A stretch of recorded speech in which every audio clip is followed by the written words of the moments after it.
El muralismo fue un movimiento artístico iniciado en México a principios del siglo XX, creado por un grupo de pintores intelectuales mexicanos después de la Revolución Mexicana, reforzado por la Gran Depresión y la Primera Guerra Mundial.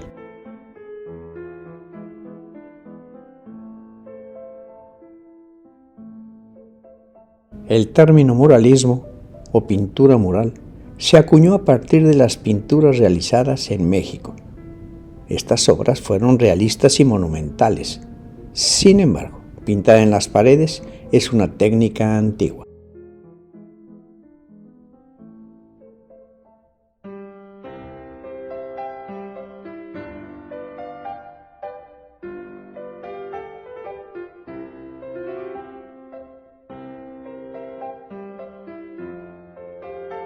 José Vasconcelos Calderón fue un abogado, político, escritor, educador, funcionario público, pedagogo y filósofo mexicano. Fue nombrado primer secretario de Educación Pública del país y rector de la Universidad Nacional. José Vasconcelos patrocinó al Dr. Atl, Gerardo Murillo, conocido como el sucesor de José María Velasco Gómez. El Dr. Atl fue pintor y maestro considerado el padre del muralismo. Vasconcelos apoyó además a multitud de artistas e intelectuales, a algunos de ellos los convenció para que se establecieran en México, y con ellos ideó nuevas fórmulas de expresión artística masiva. Tal fue el caso de muralistas como José Clemente Orozco, Diego Rivera, David Alfaro Siqueiros, entre otros.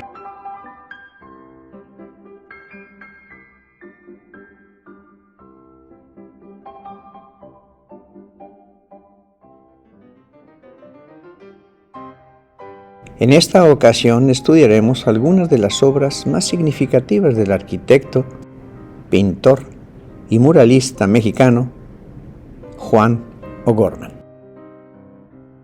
La Biblioteca Fray Bartolomé de las Casas puede presumir que en sus paredes está una obra de arte poco conocida.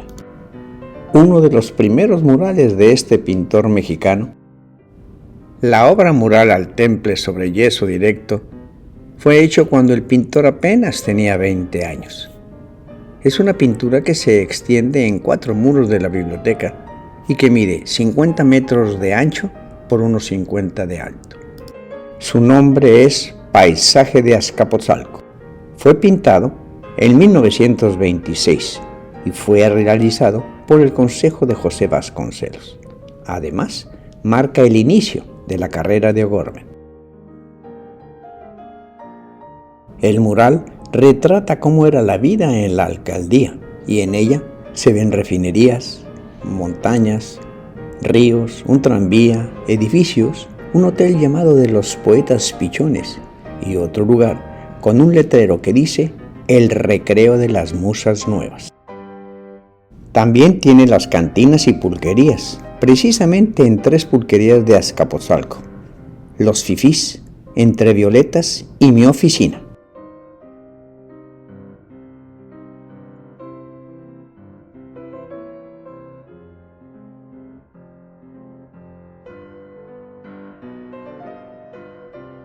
El arquitecto que se volvió pintor.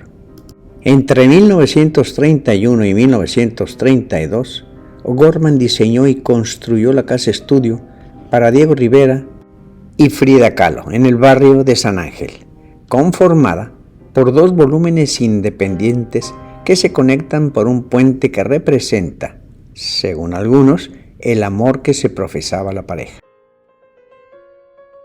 Diego Rivera siempre tuvo la intención de rescatar la herencia artística ancestral mexicana. Junto con O'Gorman, entre 1944 y 1945, diseñó el Anahuacalli, la Casa del Anáhuac, edificio dedicado a preservar y exhibir una de las colecciones de piezas precolombinas más grandes de México. Ubicado en la delegación Coyoacán, el museo está inspirado en los teocalis, o templos mexicas, y fue construido a base de piedra volcánica. con la intención de encontrar la esencia de la arquitectura mexicana a partir de la riqueza prehispánica. Con la muerte de Rivera en 1957, O'Gorman quedó a cargo de la construcción del museo, que concluyó en 1963 y se inauguró un año después.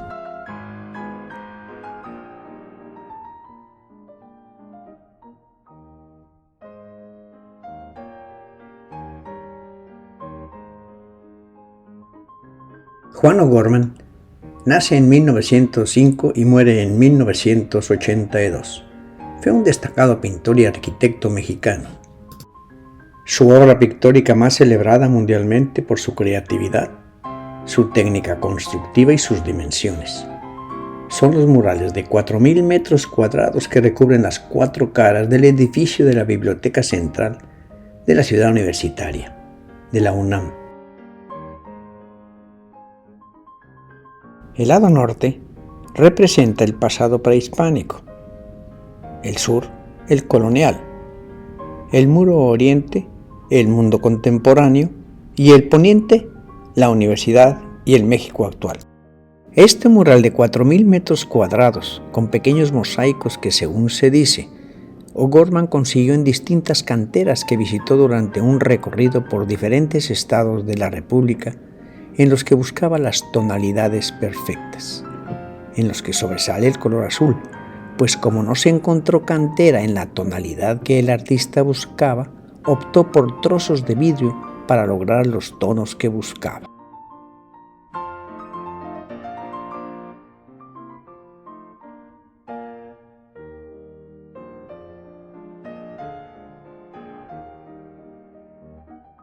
El muro norte corresponde a la representación de la cultura prehispánica. En este mural, O'Gorman recoge diferentes relatos míticos, como la historia del origen de Tenochtitlan, así como la dualidad de la vida y la muerte. O'Gorman se aseguró de indagar en el vínculo que algunas deidades, como Quetzalcóatl, Tlaloc y Huitzilopochtli, mantenían con la vida. La fachada está estructurada con un eje vertical central y luego es dividida transversalmente por corrientes acuáticas. En toda la pieza abundan más que en otros los movimientos ornamentales. Hace referencia a diferentes símbolos que se relacionan con las actividades económicas y culturales prehispánicas. Al centro de la composición aparece la fundación de Tenochtitlan.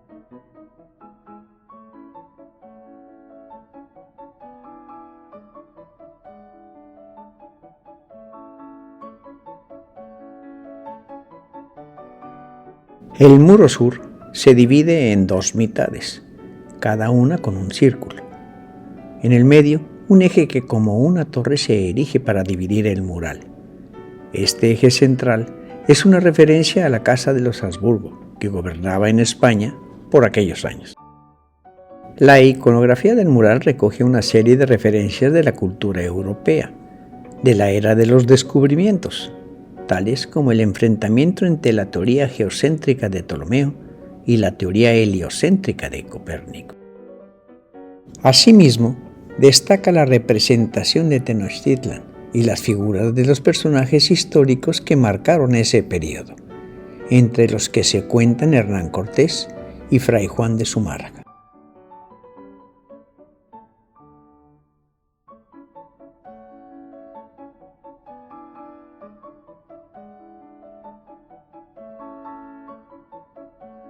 El muro oriente, la evolución del pensamiento, es el eje temático de esta faceta, donde la dualidad de la vida del campo y el mundo contemporáneo se enfrentan. Elementos del movimiento socialista como la Estrella Roja conviven con figuras como Emiliano Zapata. El movimiento progresista culmina con el átomo, símbolo representativo de esta evolución. O'Gorman no logra sustraerse a la fascinación sobre los nuevos discursos científicos que demarcan el tiempo que le tocó vivir. Así, el átomo es el corazón de la representación, el cual aparece como principio de energía vital. El lado izquierdo está coronado con la estrella roja del socialismo. Bajo él se muestra el orden social y obrero de México, que se abre a la revolución social.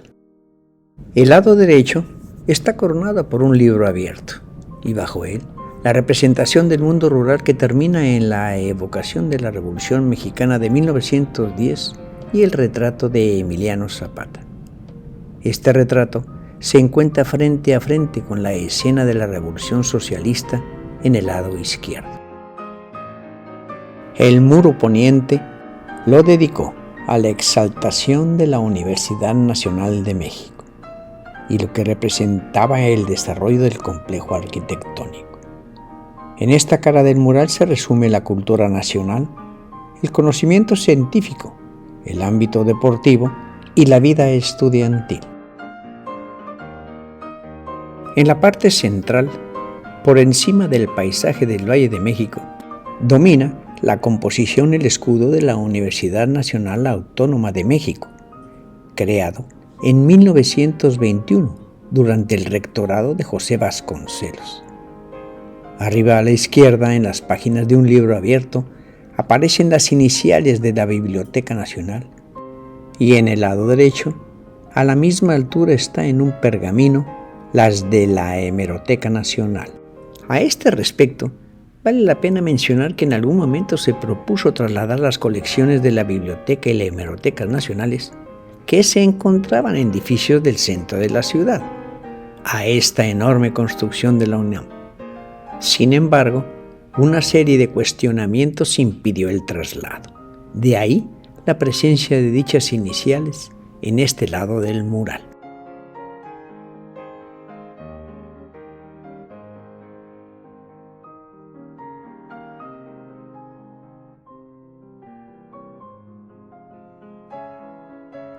El retablo de la Independencia es la alegoría de una historia que inicia en 1795 y culmina en 1813.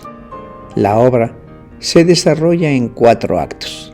Inicia por la izquierda mostrando la injusta organización social en la Nueva España. El segundo acto incluye algunos precursores ideológicos y políticos situados bajo un edificio de construcción neoclásica que simboliza al enciclopedismo. La tercera parte se refiere al movimiento propiamente dicho. La figura principal es el cura Hidalgo, el cual aparece 2 veces. Una, como se le conoce comúnmente, y la otra más joven y en traje de campaña. En la última parte del mural se muestra el Congreso de Chilpancingo, con José María Morelos al frente, también retratado 2 veces. Finalmente, la luna del costado izquierdo y el día que nace en el derecho dan la idea de que el mural abarca un día simbólico en el que México pasó de la dominación española a la luz de su autonomía.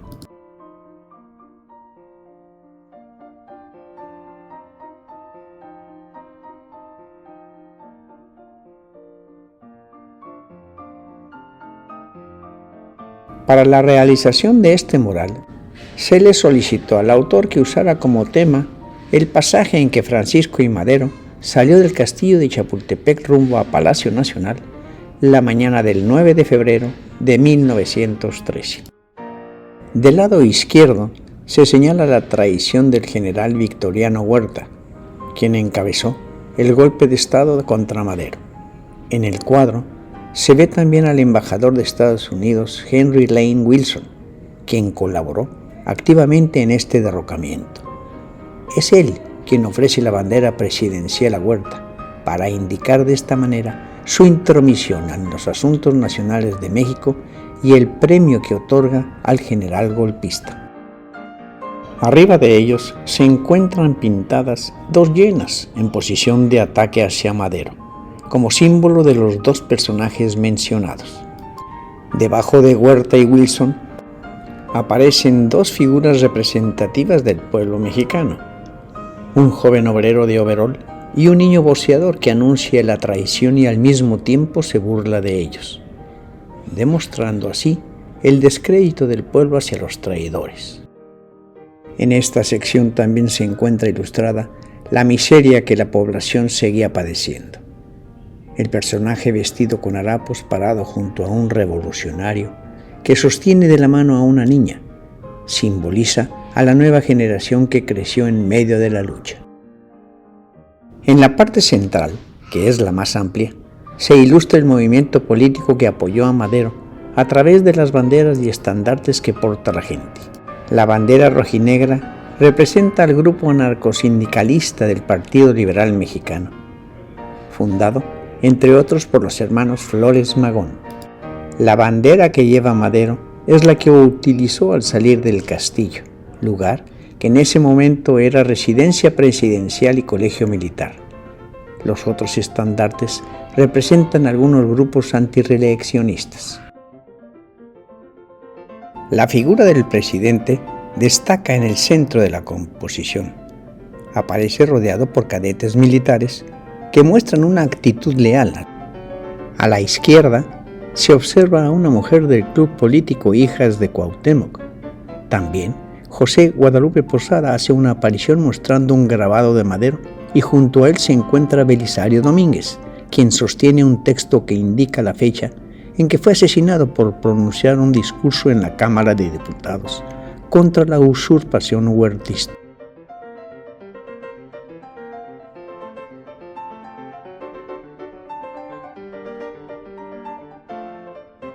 A la derecha se hallan representadas las fuerzas militares que lo apoyaron. El hombre de los bigotes es un revolucionario norteño. La mujer del sombrero es una coronela conocida como el Santanón.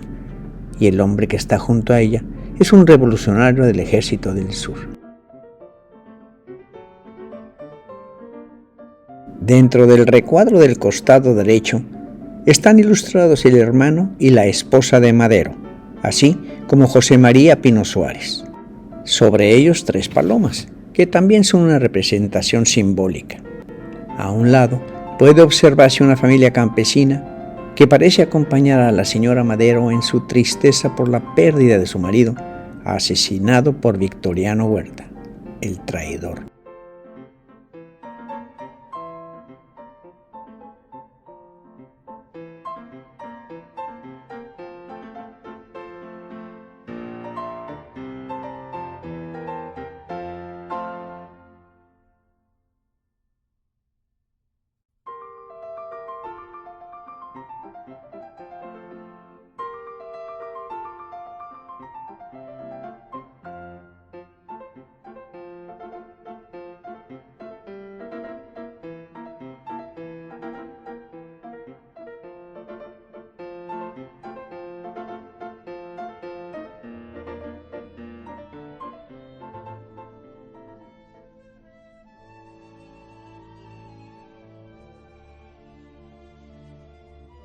Este mural, el feudalismo porfirista, representa la época porfirista. Del lado izquierdo está el general Díaz, rodeado de algunos integrantes de su gabinete y políticos de la época. Bajo ellos puede apreciarse la presencia de un campesino con su mujer y su hijo, rindiendo pleitesía al dictador. En la parte superior de este mismo lado se observa un grupo de construcciones de carácter afrancesado y un cuartel de rurales, la policía política de la época.